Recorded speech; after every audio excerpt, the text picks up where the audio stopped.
Welcome to the Slop Temple. We pray this video helps. You begin by locking in the essentials. Set the sheet time zone and format your time columns. Once done, create date, start, end, task, category, and duration columns and format start/end as time. Now enter 2 sample rows to validate formatting and formulas.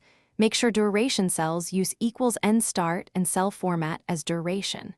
Next, add data validation for category to enforce consistent tags. This small first setup prevents messy data later and gets you ready to automate.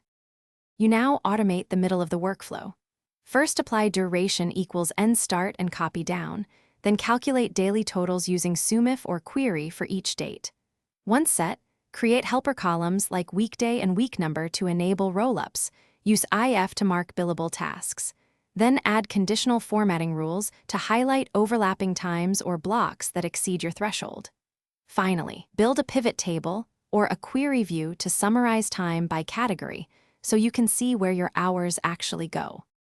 You finish by turning data into decisions. Create a compact dashboard with charts for category breakdown, daily totals, and top 5 tasks. Link those to the pivot or query ranges. Then protect ranges for formulas and set sharing permissions. Once complete, test edits and use version history before big changes. If you encounter problems, check cell formatting and watch for negative durations caused by AM/PM mismatches or wrong dates. Correcting formats usually resolves errors quickly and keeps your time system reliable. Thanks for watching. Consider subscribing if we helped you.